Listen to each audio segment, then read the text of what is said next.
Ada orang menyangka bahwa bahagia itu kalau dia mendapatkan harta yang sebanyak-banyaknya. Siapa yang banyak harta, dialah raja. Apa yang dia mau, seluruhnya bisa dibeli. Keamanannya, dia bisa menyewa petugas. Seluruh fasilitas untuk menyenangkan kehidupannya bisa dibeli. Pendeknya, hartalah segala-galanya dalam kehidupan. Sampai ada pepatah mengatakan, Innad darahima fil amakini kulliha taksur rijala mahabatan wa jalala.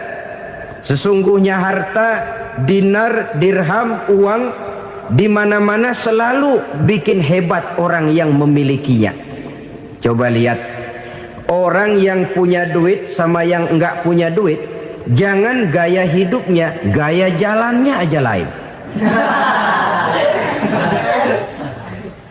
Wahia lisanun liman arada fasahatan, wahia silahun liman arada qitala. Uang adalah senjata yang paling ampuh bagi orang yang mau pergi perang, dan lidah yang paling fasih bagi orang yang mau bicara. Kalau bicara dengan lidah macet, cobalah bicara dengan harta, lancar. Sampai ada pepatah demikian, segalanya bisa diatur dengan harta. Maka di kalangan orang yang berpandangan semacam itu, seluruh kegiatan hidupnya hanya terfokus kepada bagaimana mengumpulkan harta yang sebanyak-banyaknya. Tidak peduli halal haram, tidak kenal sore pagi siang dan malam, tidak sempat sujud, jauh dari agama, jauh dari kehidupan yang bersifat ruhaniyah, jauh dari Allah dan sebagainya. Sampai dalam Al-Quran dikelompokkan dalam kelompok yang dinamakan lumazah. Allazi jama'a malahu wa addadah yahsabu anna malahu akhladah. Mereka mengumpul-ngumpulkan harta sebanyak-banyaknya dan menyangka bahwa harta yang banyak itu dapat mengekalkan hidupnya, mengekalkan kekayaannya, mengekalkan kebahagiaannya.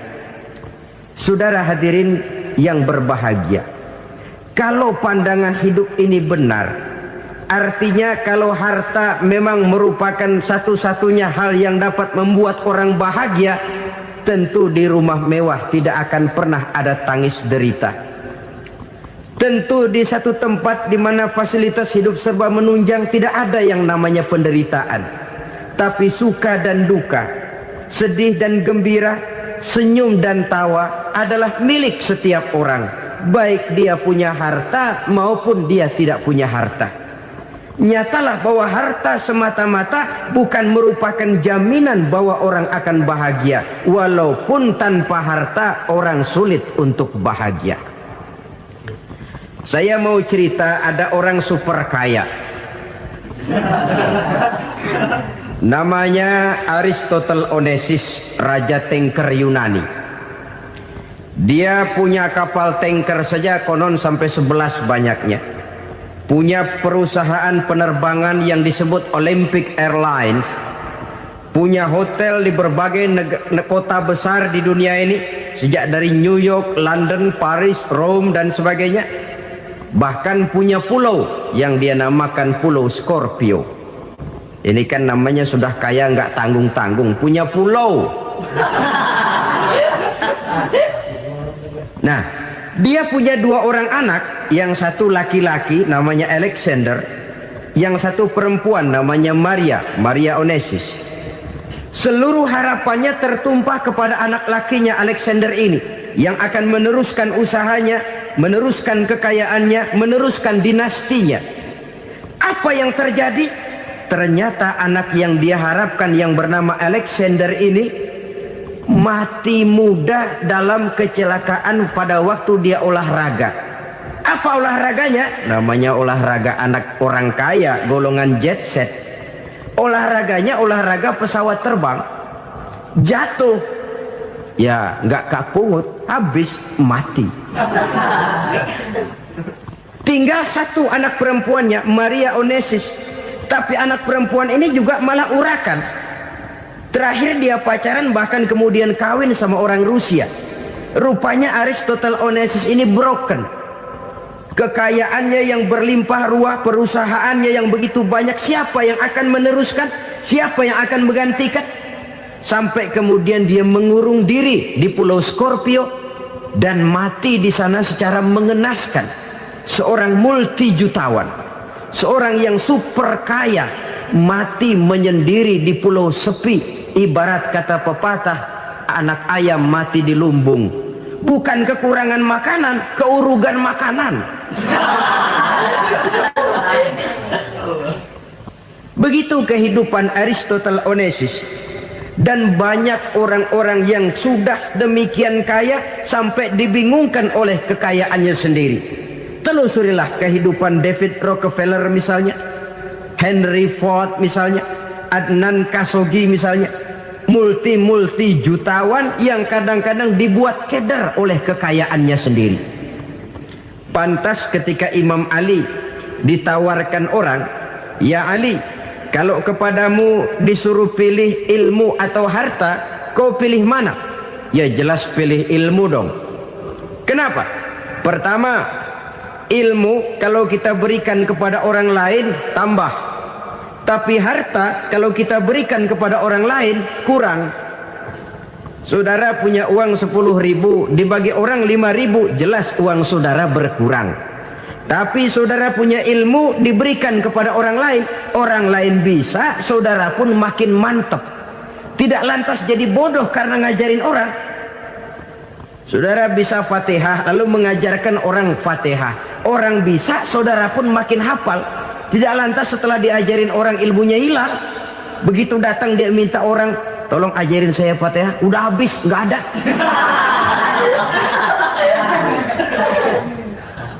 Yang kedua kata Imam Ali, ilmu menjaga kita. Kalau harta kita yang harus jaga. Makin banyak ilmu makin terpelihara diri seharusnya. Tetapi makin banyak harta makin bingung kita jaganya. Sampai kadang-kadang kalau perlu seluruh keliling rumah dipasangi alarm. Belum cukup disewakan anjing besar-besar, pasang di depan pintu, awas anjing galak. Masih belum cukup juga, cari centeng tukang-tukang kepruk jaga rumah. Masih terasa belum aman, padahal rumahnya dikelilingi tembok besar. Di balik tembok ada pintu-pintunya tebal. Di balik pintu itu terbuka masuk kamar, kamar pun ada pintunya, pintunya pun kuat. Masuk ke dalam kamar ada lemari, lemarinya pun pintunya kuat, dikunci, kuncinya pun kuat. Tapi tahap seluruhnya yang timbul cuma sekedar was-was saja. Kesimpulannya sekali lagi, tanpa harta orang memang sulit untuk bahagia. Tapi harta semata-mata tidak merupakan jaminan orang akan bahagia. Dengan hati yang luas, itu modal utama untuk mencapai kebahagiaan hidup. Orang yang hatinya luas, saudara-saudara, punya hati yang lapang, melihat kenyataan hidup ini, dia bersyukur senantiasa kepada Allah. Lantas tidak timbul hasud dan iri hatinya. Oleh karena itu, jiwanya selalu lapang. Kalau tidak, cupik hati namanya. Dangkal pandangan, tidak senang melihat orang lain dapat nikmat, dan itu sering dijadikan contoh. Kalau orang yang lapang dada, dia lihat tetangganya beli TV baru, dia berkata, "Alhamdulillah ya, tetangga kita beli TV, mudah-mudahan kita bisa ikut nonton." Lapang dadanya. Tapi orang yang sempit hati, lihat tetangga beli televisi, meriang. Enggak diapa-apain, meriang. Besoknya dengar tetangga beli motor, makin sakit, ke rumah sakit. Lalu di rumah sakit dengar tetangganya beli mobil, mati. Disiksa oleh perasaannya sendiri. Orang kalau hati sudah sempit dalam hidup, kemanapun dia pergi, sempit rasanya medan kehidupannya. Kemudian kita melihat juga ada orang yang menilai bahwa bahagia itu katanya kalau punya kedudukan yang tinggi, pangkat yang agung, wibawa yang besar. Mungkin betul, tapi mungkin juga tidak. Bergantung kepada hati orang yang punya pangkat itu. Sama dengan harta tadi. Harta akan membawa bahagia kalau dia jatuh ke tangan orang yang berhati lapang. Tapi harta akan jadi bencana kalau jatuh ke tangan hati orang yang sempit. Pangkat akan membawa bahaya kalau jatuh di tangan hati orang yang sempit. Lebih dari itu, kenyataan mengajarkan kepada kita bahwa ternyata pangkat dan jabatan tidak selamanya memberikan kebahagiaan dalam kehidupan. Bahkan resikonya kelewat besar. Beberapa bukti kita bisa ambil dari para pemimpin dunia yang menjadi korban lantaran pangkat dan jabatan yang disandangnya. Saudara ingat Presiden Abraham Lincoln dan John Kennedy dari Amerika? Dibunuh orang. Park Chung-hee dari Korea Selatan, Ziaur Rahman dari Bangladesh, Anwar Sadat dari Mesir, terakhir Indira Gandhi dari India, menjadi korban dari pangkat dan jabatan yang disandangnya dari orang-orang yang tidak senang dia memegang jabatan itu. Dia akan mudah mengundang bencana. Sehingga pantas kalau seorang presiden terkemuka Amerika, Harry Truman namanya, dia mengatakan jabatan presiden itu, kata dia, seperti orang nunggang macan, naik macan.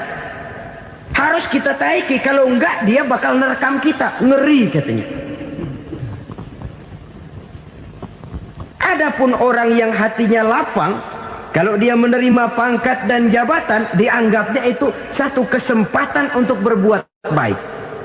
Tapi orang yang berhati sempit, menerima pangkat dan jabatan, bukan kadang-kadang menerima, malah berusaha setengah mati mencapai dengan segala cara. Kalau perlu jilat atas, jilat atas. Jadi golongan sumuhun dawu. Jadi kelompok kulon nuwun, yes sir, yang kerjanya cuma oke bos. Kalau perlu jilat atas, jilat atas. Kalau perlu injak yang bawah, injak yang bawah. Perlu sikut kiri kanan, sikut kiri kanan. Yang penting pangkat dapat, jabatan dapat.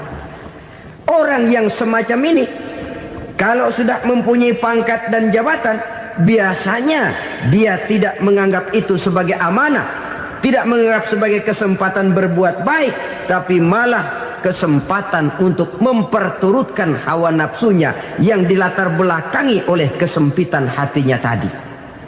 Apalagi kalau orang memperoleh pangkat karena banyak mengeluarkan uang. Seakan-akan pangkat dan jabatan itu sekarang macam proyek, pakai tender. Siapa yang berani bayar segini, naik. Nggak berani, minggir.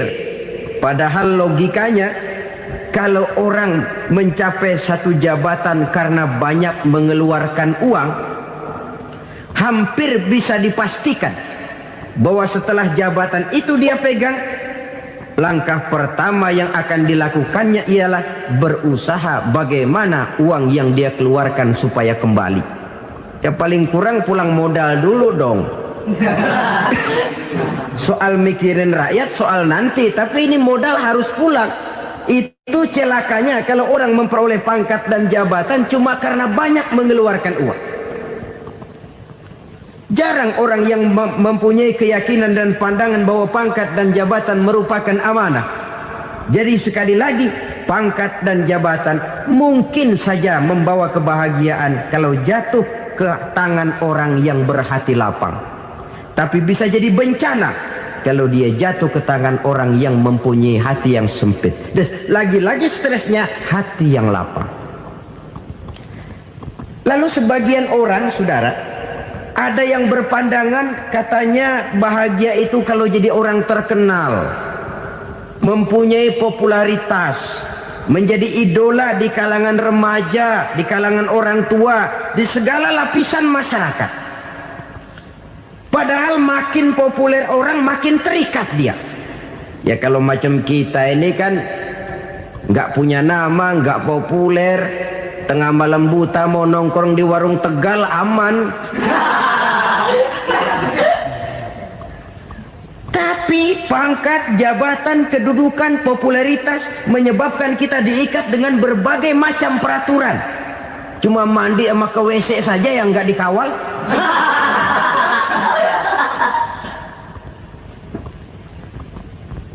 Benarkah popularitas, ketenaran membawa kebahagiaan? Mungkin, ya, tapi mungkin juga tidak. Kenapa? Banyak orang-orang populer yang mengakhiri hidupnya secara tragis. Kita ambil beberapa nama. Di Amerika tahun 60-an ada bintang seksi paling terkenal yang dijuluki seks bom. Bom seks. Sampai sekarang jadi legenda, namanya Marilyn Monroe. Singkatan doublenya itu inisialnya MM, Marilyn Monroe.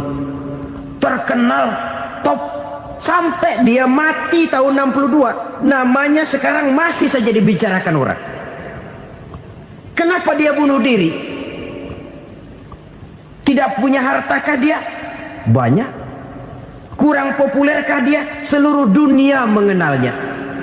Sejak rakyat kecil sampai pejabat tinggi dia punya hubungan. Kenapa? Jenuh. Dia terlahir dalam keadaan yatim. Setelah itu tidak lama dia berangkat remaja, ibunya meninggal. Pindah dari wanita asuh ke wanita asuh sampai 12 orang ibu angkatnya. Dan kekecewaan yang paling parah, setiap laki-laki yang dekat dengannya hanya seperti kapal berlabuh.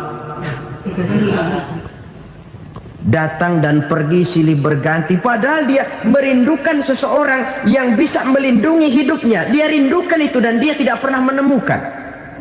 Itu yang akhirnya menyebabkan dia minum pil tidur kelewat dosis, minum obat tidur kebanyakan, ya tidur terus sampai sekarang.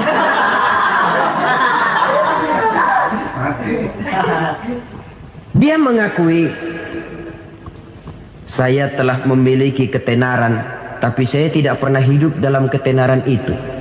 Saya pandai main sandiwara, tapi saya ingin hidup dalam alam yang real sebagaimana umumnya orang. Itu yang dia rindukan. Menyusul jejak yang namanya Marilyn Monroe ini, Billie Holiday, saudara kenal tentu, di rumah sakit dirawat. Dia juga minum obat overdosis, mati lagi. Jimi Hendrix minum obat tidur overdosis kelewat batas, mati lagi. Lalu yang menghanyutkan diri di danau, Janis Joplin dan Brian Jones. Ini orang-orang populer, orang-orang terkemuka yang mengakhiri hidup secara tragis, bukan karena tidak terkenal, mungkin karena sudah saking terkenalnya.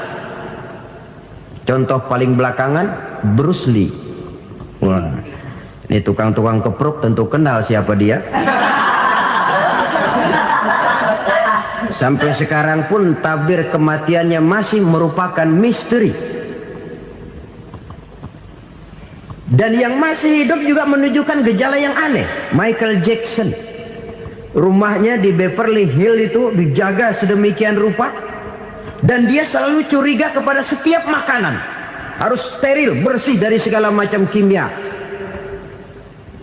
Kemana dia pergi, itu tukang-tukang kepruk sudah selalu menjaga dan mengawal, dan dia seakan takut menunjukkan mukanya yang asli. Hingga kalau tampil ke tengah di luar show, dia kadang memakai pakaian yang tidak menunjukkan dia yang sebenarnya, takut dikenali orang.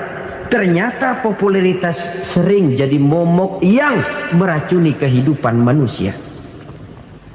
Oleh karena itu, benarlah junjungan kita pada saat beliau mengajarkan orang akan bahagia kalau dia mempunyai hati yang lapang. Nah, sekarang masalahnya untuk mendapatkan hati yang lapang, caranya bagaimana? Kita kembali kepada konsep Quran. Allah mengajarkan, ala inna bidzikrillahi tatmainnul qulub. Ketahuilah bahwa dengan banyak mengingat Allah, hati akan tenang, jiwa akan lapang. Dengan kata lain, dekat dengan agama, merasakan kehadiran Allah dekat dalam hidup. Itu muara pertama untuk mencapai hati yang lapang. Ala inna bizikrillahi tatmainnul qulub. Jangan macam orang sekarang ingin mendapatkan ketenangan lalu tapak di puncak gunung, di gua-gua, di tempat sepi. Iyalah kalau nggak ada ular. Kalau tergigit ular berbisa, ketenangan belum, mati jelas itu. Islam positif untuk mendapatkan ketenangan. Ala inna bizikrillahi tatmainnul qulubi. Bahwa ketahuilah bahwa dengan banyak mengingat Allah, hati akan tenang, jiwa akan lapang, nuansa pikiran akan luas. Karena yang namanya bahagia ada dimanapun manusia berada. Di kampung ada bahagia, di kota ada bahagia, di ngarai, di lembah, di gunung, di hutan, di lautan, di angkasa luar, dimanapun bahagia itu ada kalau kita bermodalkan hati yang lapang ini. Dan hati akan lapang kalau kita dekat dengan agama. Dekat dengan harta buat sementara hati mungkin tenang, tapi ketenangan yang relatif dan temporer. Apalagi orang tiap kali tambah harta, tiap kali tambah rencana. Itu wajar. Mungkin sebelumnya saudara berpikir, kalau punya duit 5.000 enak nih. Begitu punya duit 5.000, aduh sayang kalau 10.000 aja. Tiap kali tambah harta, tiap kali lain rencana. Makin banyak rencana, makin menjauhkan kita dari yang namanya ketenangan. Padahal ketenangan merupakan unsur utama untuk mencapai bahagia. Dan ketenangan itu bermuara dalam hati manusia. Tengoklah kehidupan ini. Orang yang banyak harta dengan orang miskin, berbedakah rasa sakit yang mereka tanggungkan? Rasanya tidak. Walaupun si kaya tidur di kasur empuk berselimutkan sutra mahal, sementara si miskin meringkuk di balai bambu yang keras dan kasar. Apabila maut datang, dia juga tidak pernah pilih bulu. Maut datang menjemput si kaya di singgasana keemasannya, dikelilingi oleh para pengasuh, dayang dan inang serta para pengawal. Dan maupun datang menjemput si miskin papa sehingga ia tergelepar di tepian jalan. Kedua-duanya bernama mati. Kalau nyata bahwa sakit yang ditanggung si kaya tidak beda dengan sakit yang ditanggung si miskin, bukan harta semata yang membuat orang bahagia. Hati yang tenang, jiwa yang lapang penuh kedamaian karena banyak berzikir dan mengingat Allah, itu merupakan modal utama untuk mencapai sesuatu yang bernama bahagia.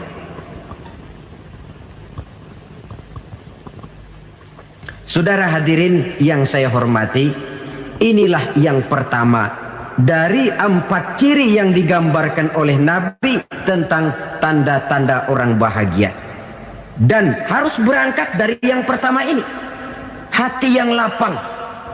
Ini yang harus kita miliki lebih dahulu.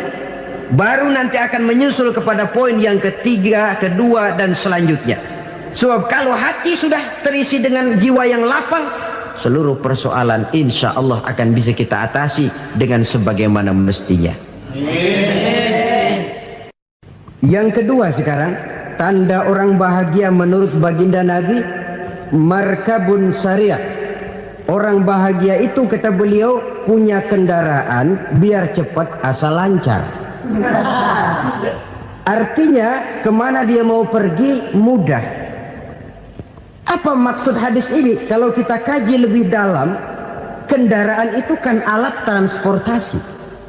Transportasi tidak lain adalah usaha memudahkan komunikasi. Pindah dari situ kepada teori bahwa manusia adalah zon political, makhluk bermasyarakat yang tidak bisa memenuhi kebutuhan hidupnya secara sendirian. Kita memerlukan keberadaan orang lain dalam kehidupan ini. Untuk memakai baju saja kita sudah perlukan petani yang tanam kapas, pabrik yang memintal kapas jadi benang, pabrik yang menenun benang jadi kain, sampai kepada mesin jahit, sampai kepada tukang jahit. Itu cuma untuk memakai pakaian saja. Tidak seorang pun di antara kita yang sanggup memenuhi kebutuhan hidupnya secara sendiri. Kita perlu orang lain.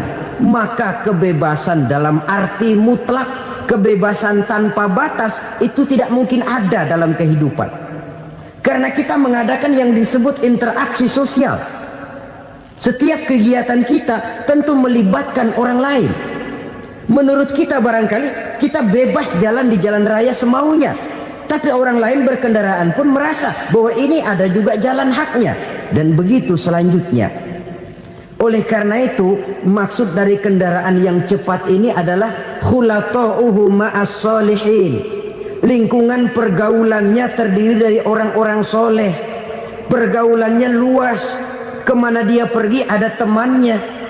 Kesulitannya ada tempat dia cerita. Dan kesulitan kalau sudah diceritakan kepada orang lain, taruh kata orang itu tidak bisa menolong, namun menceritakannya kepada orang yang kita percayai, kan paling kurang sudah mengurangi beban jiwa, mengurangi tanggungan batin, merasa masih ada tempat kita cerita. Maka lebih baik orang awam yang mau bergaul ketimbang orang setengah alim tapi ngunci pintu. Sebab nantinya akan timbul sikap picik, cupik pandangan, dan tidak luas menghadapi kenyataan dalam kehidupan ini. Namun yang harus kita garis bawahi, pergaulan memang mesti luas. Namun jangan sekali-kali lupa bahwa pergaulan sangat besar pengaruhnya dalam ikut membentuk kepribadian manusia. Sehari-hari bisa kita bilang, kalau kita dekat sama tukang minyak wangi, sekalipun nggak dibagi minyaknya, baunya tentu dapat. Betul? Tapi dekat sama tukang elas, walaupun nggak kena apinya, asapnya mesti kena. Kalau Syauqi mengatakan lebih jelas lagi, man asyaral asrafa asa musyarrafan wa muasyiral anzali ghairu musyarrafin. Awalam taral jildal hakira muqabbalan bisagri lamma sara jildal mushaf. Siapa yang bergaul dengan orang mulia, dia bakal ikut menjadi mulia. Tapi siapa yang berteman dengan orang hina, dia tidak bakal ikut menjadi mulia. Tidakkah kau lihat, kata Syauqi, kulit kambing yang hina pun dicium orang ketika menjadi kantong Quran. Kulit kambing hina, kalau dia sendirian gak ada yang mau cium. Tapi begitu dia bergaul dengan Quran, menjadi kantong Quran, dipakein minyak wangi, ditaruh di tempat yang tinggi, mau diambil dicium dulu, dibawa dengan penuh hormat dan hati-hati. Kulit kambing yang hina lantaran berteman dengan Quran, numpang mujur. Tapi coba lihat kalau kulit kambing berteman dengan kayu, jadi beduk, habis. Zohor dikemplang, asar dipukul. Itu pun sedikit saja, cuma salah milih teman. Yang temennya Quran dihormati orang, yang temennya kayu lantaran jadi beduk, gelap-gelap subuh orang udah kemplangnya.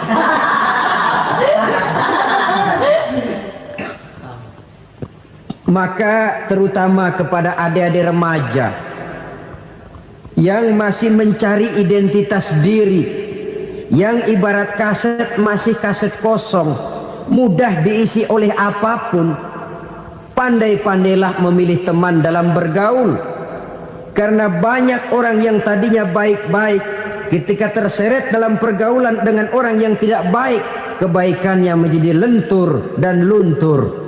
Tapi berapa banyak bajingan-bajingan tengik, orang-orang yang berlumur noda dan dosa, tiap hari melakukan maksiat, namun bergaul dengan orang yang baik-baik, pada akhirnya sedikit demi sedikit beringsut dan berangsur dia terbiasa mengikuti kebaikan-kebaikan. Saya tekankan ini kepada remaja karena mereka masih mencari identitas diri. Apa yang mereka lihat mereka mau, apa yang mereka dengar mereka ingin tahu. Coba lihat kehidupan remaja. Pulang nonton film Rambo, pengen jadi Rambo, gagah, maunya belekai melulu. Pulang nonton film Superman, pengen bisa terbang. Pulang nonton India, nyanyi melulu. Wajar, mereka masih mencari identitas diri. Saya ini sebenarnya siapa? Lingkungan, pergaulan akan membentuk itu. Karena itu pandai-pandailah bergaul, karena ia sangat besar pengaruhnya dalam ikut membentuk kepribadian manusia. Apalagi sifat yang jelek lebih cepat menularnya ketimbang sifat yang baik. Sifat yang baik, watak yang soleh itu lambat sekali untuk menular. Tapi yang tidak baik kan prosesnya mah kalau remaja biasanya mula-mula dengar. Karena dengar lalu pengen tahu. Karena pengen tahu lalu ngeliatin. Begitu ngeliatin kan pengen nyobain. Setelah nyobain ketagihan. Nah, ini prosesnya. Yang namanya ganja, morfin, narkotik awalnya kan begitu. Mula-mula dengar katanya kalau sudah fly to the sky, sudah melayang ke langit katanya, disitulah puncak kebahagiaan. Mulanya cuma dengar. Karena dengar pengen tahu. Karena pengen tahu lalu ngeliat, kumpul sama orang yang suka ngeganja. Setelah ngeliat, nah pengen ngerasain. Begitu ngerasain enak juga, ketagihan. Kalau sudah ketagihan jadi penyakit kronis, bisa merembet kepada yang lain. Iya kalau orang tuanya mampu untuk beli morfin, beli ganja. Kalau tidak kan pikirannya ngayap, jemuran siapa ya gue sahabat. Timbullah perbuatan-perbuatan negatif yang bermula dari salah pergaulan.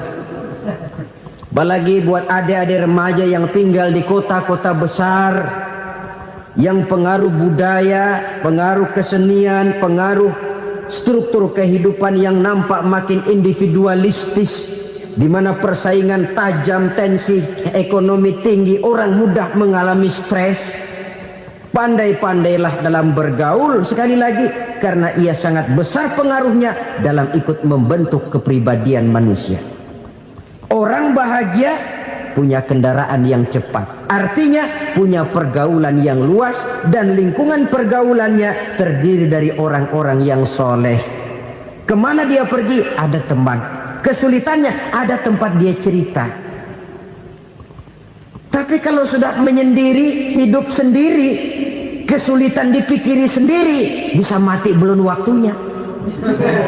Tidak ada tempat berbagi rasa, tidak ada tempat bercerita, tidak ada tempat mengurangi beban dalam kehidupan.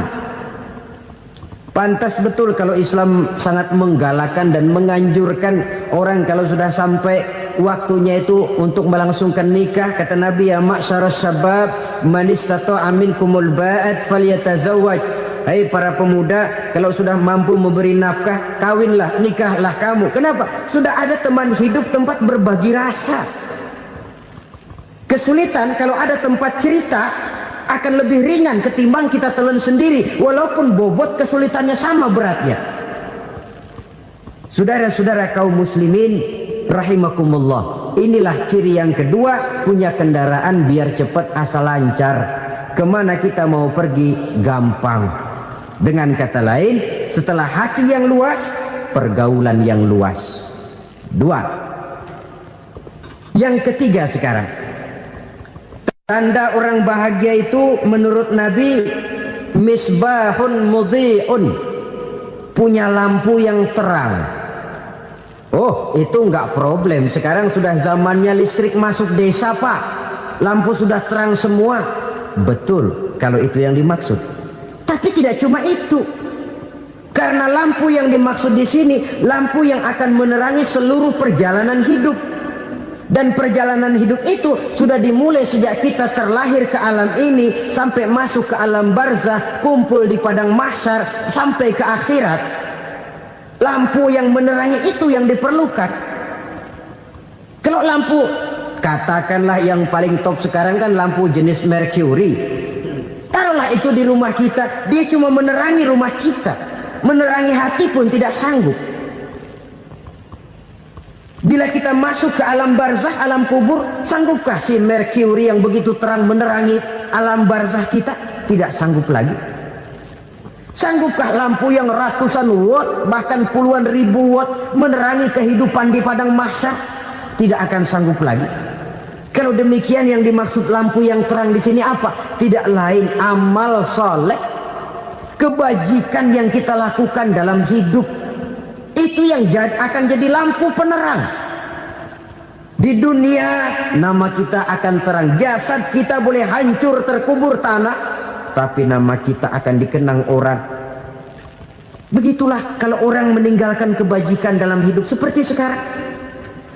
Ribuan orang tiap saat berziarah ke kubur Imam Syafi'i, ke kubur Imam Malik, ke kubur Imam Ghazali, ke kubur orang yang baik-baik, orang yang soleh-soleh.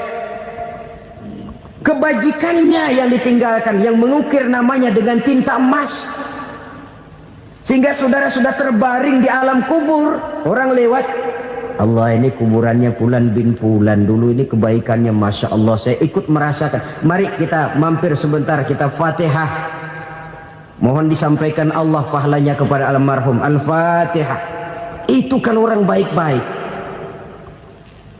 Lalu saudara tanya, Pak, orang mati dikirimin Fatihah apa nyampe pahalanya? Saya jawab, kalau saudara nggak percaya, mati dulu dah. Nanti saya Fatihain, tungguin di sana. Umpama nggak sampai, balik lagi kemari. Sekarang ini kan maunya otak-otakan saja. Kalau nggak masuk otak, nggak percaya. Padahal alam gaib itu nggak bisa diotak-otakin. Sama saja dengan saudara pernah dengar cerita kapal tanpa emas tenggelam kan?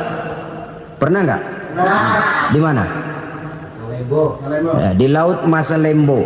Begitu ketampo emas tenggelam, ratusan penumpang itu terjun ke laut, dipermainkan gelombang, berjuang menghadapi maut itu. Orang lagi timbul tenggelam di lautan, dihantam ombak, kita tengokin pakai helikopter. Pak, lagi timbul tenggelam ya? Iya, tolongin. Jangan khawatir Pak, nih saya kirim intan Pak, harganya 10 juta. Kira-kira orang yang timbul tenggelam di laut seneng nggak? Ya. Kan mahal toh intan 10 juta. Kenapa dia nggak senang? Karena intan 10 juta dalam kondisi seperti itu tidak sanggup menyelamatkan dia. Dia akan girang kalau dikirimin ban mobil bekas, dikirimin papan terentang atau bambu. Intan yang 10 juta dia nggak girang. Ban mobil bekas yang 1000 perak, tuh pegang, itu yang dia girang betul. Inilah sebabnya Nabi berkata, mal mayyitu fi qabrihi illa kal ghariqil mutaghawwis. Orang yang meninggal di alam kuburnya seperti orang timbul tenggelam di lautan. Yantaziru da'watan min ahli, menunggu doa dari keluarganya yang masih hidup. Duh, bapak saya sudah meninggal, saya sayang benar sama dia. Kirimin kulkas ke kuburannya Itu sama saja dengan tadi orang tenggelam di lautan dikirimi intan yang harganya 10 juta, tidak sampai. Begitulah kalau kebajikan yang kita tinggalkan dalam hidup, sudah mati pun kubur kita masih diziarahi orang. Tapi kalau jahat yang kita tinggalkan, boro-boro lah orang mau doa lewat dekat kuburan kita juga serem. Tuh bajingan no, dulu mati dipendem di situ tuh. Jangan lewat situ, ntar kesurupan, jangan. Lewat saja orang ngeri. Konon lagi membacakan Fatihah dan mengirimkan doa. Hidup pada hakikatnya adalah kesempatan untuk berbuat baik. Maka sekali kesempatan itu diberikan, manfaatkan dengan sebaiknya. Sebab kesempatan kedua tidak akan pernah ada. Kesempatan berbuat baik di sini, di akhirat sudah pembalasan namanya. Sekali kesempatan itu dicabut, dia tidak akan pernah dikembalikan lagi. Kata Iqbal, hidup tidak mundur ke belakang, Bung. Berhenti diinjak orang, mundur hancur. Tidak ada kata mundur dalam hidup ini. Berhenti diinjak orang, mundur kecebur. Tidak ada kata lain, harus maju dalam kehidupan dalam artian yang positif. Hidup adalah kesempatan untuk mengumpulkan kebajikan yang sebanyak-banyaknya. Di situ nilai daripada manusia. Sekarang ini memang nggak kelihatan kok, orang yang banyak pahala sama yang banyak dosa nggak kelihatan kok. Barangkali kalau habis bikin dosa palanya pada benjol, mungkin orang takut sama dosa. Tapi sekarang sama saja, orang yang banyak dosa dengan yang nggak banyak dosa jalan bareng dari belakang, sama, nggak kelihatan beda. Tapi ada waktunya di mana pahala memegang peranan, di mana dosa diperlihatkan. Sama saja kalau kita bawa mobil siang, lampu kan nggak begitu berfungsi. Apa lalu bilang, alah ini lampu berat-beratin, copot-copotin aja dah. Tidak, perlu begitu. Kenapa? Pada suatu saat malam senja akan datang. Bila matahari terbenam, senja pun datang, gelap mulai merayap, disitulah baru terasa perlunya lampu. Pahala begitu. Sekarang orang yang nggak ada pahalanya nggak kelihatan dalam kehidupan. Tapi pada suatu saat senja kehidupan akan datang. Ajal merenggut nyawa, malam merayap, dan hidup mulai diliputi kegelapan di alam barzah. Dikala itu kalau nggak punya lampu, alangkah malangnya kita. Sebab amal yang baik, kata Nabi, di alam barzah itu akan diciptakan menjadi perempuan yang cantik menemani kita. Amal yang jahat akan menjadi orang yang paling jelek nemenin kita. Udah di tempat gelap yang nemenin jelek.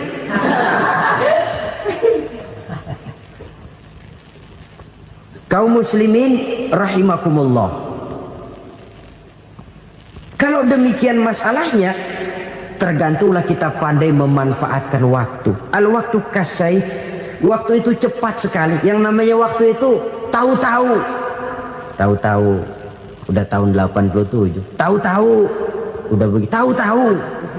Yang kemarin anak-anak, sekarang udah pada punya anak. Tahu-tahu saja itu. Begitu cepat waktu berlalu. Kalau tidaklah pandai kita memanfaatkannya, akan rugi kita. Nabi bersabda, "Man kana yaumuhu khairun min amsihi fahuwa rabih." Barang siapa yang hari ini lebih baik daripada hari kemarin, itu orang untung. Hari ini lebih baik daripada kemarin. Bulan ini lebih baik dari bulan kemarin. Tahun ini lebih baik dari tahun kemarin. Itu orang yang beruntung. Tahun kemarin sembahyangnya maghrib doang, sekarang udah tambah isya. Tahun kemarin cuman Idul Fitri aja ngancem bener, sekarang udah tambah Jumat, lalu tambah lagi maghrib, tambah lagi isya, dan selanjutnya. Hari ini lebih baik daripada kemarin, itu orang yang beruntung. Wa man kana yaumuhu mislu amsihi fahuwa khasir. Lalu barang siapa yang hari ini sama saja dengan hari kemarin, itu orang rugi. Hari ini sama dengan kemarin, rugi itu. Bulan ini begitu, bulan kemarin begitu, tahun ini begitu, tahun lalu juga begitu. Rugi itu orang. Rugi apa? Rugi umur. Umur tambah, amalan gak pernah tambah. Dan saya pikir lebih merupakan azab ketimbang nikmat kalau orang dikasih panjang umur cuma untuk numpuk dosa. Mending mana? Panjang umur banyak dosa sama pendek umur dikit dosa? Mending mana? Mending mana? Ya, paling mending tentu panjang umur banyak pahala. Tapi kalau tidak, sekali lagi, lebih merupakan azab ketimbang nikmat kalau orang diberikan panjang umur tapi cuma untuk sekedar menumpuk dosa. Kehilangan kesadaran bahwa dunia bukan terminal akhir dari satu perjalanan. Dia cuma halte di mana kita berhenti sebentar untuk menuju kepada terminal yang hakiki. Saudara-saudara kaum muslimin rahimakumullah.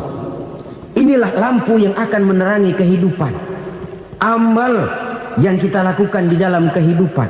Jadi yang dimaksud dengan lampu yang terang, kebajikan yang kita kerjakan dalam hidup. Nah, setiap orang di awal tadi saya bilang ingin bahagia. Bahagia itu kan hakikatnya kumpulan senang dan selamat. Senang, selamat. Apa bedanya? Senang tapi tidak selamat, nggak bahagia. Selamat tapi nggak senang, nggak bahagia orang. Contoh, kalau orang korupsi, duitnya banyak, senang dia, tapi keselamatannya. Ada tentara baris di samping rumahnya udah bingung, padahal tentara latihan. Tentara cuma latihan, dia bingung. Senang, tapi karena keselamatannya tidak terjamin, dia tidak bahagia. Sebaliknya pegawai negeri jujur benar, cuma segaji-gajinya, selamat nggak korupsi, tapi melarat, ya nggak bahagia juga, kurang senang. Kesenangan dan keselamatan untuk dunia saja, ya sekali lagi, kalau cuma sekedar untuk dunia saja, bisa dibeli pakai uang. Bisa dibeli pakai uang. Saudara ingin selamat, bisa dibeli pakai uang. Saudara ingin senang, bisa dibeli dengan uang. Tapi setelah mati, masuk ke alam barzah, habis kekuasaan uang. Nggak bisa lagi beli keselamatan pakai uang. Tidak mungkin lagi membeli kesenangan dengan uang. Di situ pahala yang megang peranan. Makin banyak pahala, makin banyak saham untuk membeli kesenangan dan keselamatan, untuk memperoleh yang namanya bahagia. Dan jangan lupa loh, di alam barzah kita nggak sebentar, menunggu datangnya kiamat. Loh iya, kalau kita begitu dikuburin terus kiamat datang, untung. Tapi kalau masih harus 1000, 2000, puluhan ribu tahun yang akan datang, dalam satu penantian yang begitu lama, tanpa saham untuk memperoleh kebahagiaan, satu kemalangan yang tidak ada pernah putus-putusnya. Janganlah tergelincir oleh kebahagiaan sebentar yang menipu dengan mengorbankan kebahagiaan hakiki yang berjangka panjang. Apa artinya senyum sejenak kalau harus ditebus dengan tangis seumur hidup? Biarlah kita minum jamu, pahit memang, getir memang, tapi kan besok badan sehat. Daripada sekarang minum sirup, manis memang, enak memang, tapi bibir pada jontor besok. Sirawan, batuk, nggak karu-karuan. Banyak orang tertipu oleh kesenangan yang sebentar. Padahal laisa kullu ma yalma'u zahaban. Belum tentu semua yang berkilat itu emas. Belum tentu semua yang gemerlap itu intan. Karena itu, marilah manfaatkan kesempatan yang diberikan Allah ini untuk mengumpulkan kebajikan yang sebanyak-banyaknya. Yang terakhir sekarang, yang keempat, tanda orang bahagia kata Nabi. Zaujatun salihah. Orang bahagia itu tanda yang keempat kata Nabi, punya istri biar cakep asal taat. Sudah surga itu, cakep taat. Istri kayak gitu, kalau belum mati jangan dikuburin dulu. Sudah cakep taat lagi. Tapi kadang-kadang enggak, udah jelek ngadat melulu. Apa yang mau dipilih? Sebab itu Quran mengatakan istri pakaian untuk suami, suami pakaian untuk istri. Kenapa suami istri diibaratkan pakaian? Alangkah tingginya gaya bahasa Quran ini. Suami istri teman hidup, hidup perjalanan panjang. Sejak kita dalam rahim sudah ada hidup kan di sini. Sampai ke alam dunia, masuk ke alam barzah, kumpul di padang mahsyar, sampai menuju akhirat, itu perjalanan hidup. Carilah istri atau suami teman hidup yang membawa manfaat tidak hanya kehidupan di dunia ini, sampai di alam barzah, sampai di padang mahsyar. Suaminya mungkin meninggal lebih dulu, atau istrinya mungkin meninggal lebih dulu, tapi suami atau istri yang masih hidup berbuat kebajikan. Suami saya meninggal, ada hartanya, saya sedekahkan, niat pahala untuk almarhum suami saya. Ini teman hidup. Tidak dibatasi dan tidak bisa dipisahkan oleh maut sekalipun. Zohirnya mungkin pisah, badannya mungkin pisah, tapi hatinya, jiwanya, kebersamaannya dalam menghadapi kehidupan. Karena itu, saudara-saudara, bahasa Quran indah. Suami istri diibaratkan seperti pakaian. Apa fungsi pakaian? Pertama, pakaian jadi kebanggaan. Artinya suami harus menjadi kebanggaan istri, istri harus jadi kebanggaan suami. Yang kedua, pakaian itu kan fungsinya menutup aurat. Artinya sesama suami istri harus saling menjaga kekurangan masing-masing. Jangan malah sesama suami istri saling membongkar rahasia dan aibnya sendiri-sendiri. Istrinya diceritain jeleknya di mana-mana, atau suaminya dibongkar rahasianya di pasar umum. Itu sudah tidak lagi berfungsi sebagai pakaian. Kenapa semua ini diperlukan? Karena kita menyadari bangsa yang baik terdiri dari masyarakat yang baik. Masyarakat yang baik merupakan susunan dari warga yang baik. Warga yang baik adalah terdiri dari rumah tangga yang baik. Dan rumah tangga yang baik merupakan susunan dari pribadi-pribadi yang baik. Dari situ langkah dimulai. Membangun satu bangsa yang baik diawali dengan membangun rumah tangga yang baik, dengan menciptakan pribadi-pribadi yang baik. Sehingga dari sini diharapkan berkembanglah nilai-nilai kebaikan. Orang akan bahagia mempunyai istri yang soleh. Kenapa? Tidak ada seorang suami bisa sukses jadi apapun dia, apapun profesinya, dokter kah, kiai kah, mubalik kah, petani kah, pengusaha kah, pejabat tinggi kah. Tidak ada seorang suami yang bisa sukses tanpa peran serta istrinya. Walaupun memang peranan itu tidak begitu kelihatan, tapi sangat menentukan. Karena itu, saudara hadirin yang saya hormati, Islam sangat menghargai kaum wanita, memberikan kedudukan yang tinggi sepanjang tidak mematikan kodrat kewanitaannya. Nah, kalau sudah kesuksesan ini diawali dari rumah tangga, karier di masyarakat mudah untuk dikejar. Tapi keberantakan di rumah tangga merupakan kegagalan pertama di tempat lain. Sesungguhnya harta, dinar, dirham, uang di mana-mana selalu bikin hebat orang yang memilikinya. Coba lihat, orang yang punya duit sama yang enggak punya duit, jangan gaya hidupnya, gaya jalannya aja lain. Wahia lisanun liman arada fasahatan, wahia silahun liman arada qitala. Uang adalah senjata yang paling ampuh bagi orang yang mau pergi.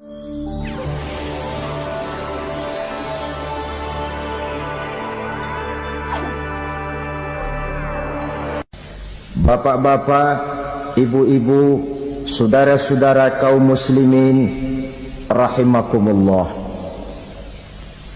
Murai di dahan dan koko ayam di kandang, dunia ini penuh dengan berbagai macam kesibukan.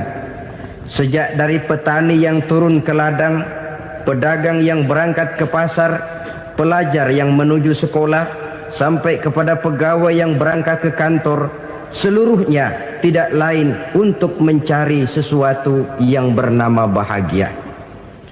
Setiap orang menginginkan kebahagiaan, dan tidak seorang pun menginginkan kesengsaraan dalam kehidupan ini. Namun nyatanya tidak setiap orang yang ingin bahagia mengetahui jalan yang harus ditempuhnya untuk sampai kepada kebahagiaan itu. Maka pada kesempatan pertemuan kali ini, saya ingin menyampaikan sebuah hadis dari junjungan kita baginda Nabi besar Muhammad sallallahu alaihi wasallam yang termuat dalam kitab Mukhtarul Ahadits An-Nabawiyah, di mana beliau bersabda, arba'un min sa'adatil mar'i. Ada 4 perkara yang merupakan tanda dari orang bahagia. Saya mau tanya, di antara saudara-saudara yang hadir di sini, apa ada yang kepengen jadi orang sengsara? Seluruhnya tentu ingin mendapatkan kebahagiaan. Maka menurut resep dari Nabi kita, tanda orang bahagia itu 4. Jadi kalau saudara ingin bahagia, harus mempunyai 4 perkara ini. Yang pertama, orang bahagia itu kata Nabi, darun wasi'un. Punya rumah biar bagus asal gede. Enak ngaturnya. Daripada sudah punya rumah kecil, adanya di pinggir kali, gubuk, kalau hujan bocor, miring lagi, kiamat. Loh, kalau gitu Islam materialis dong. Hadis ini boleh diartikan dengan makna hakiki, arti yang sebenarnya. Boleh diartikan dengan makna majazi, arti kiasan.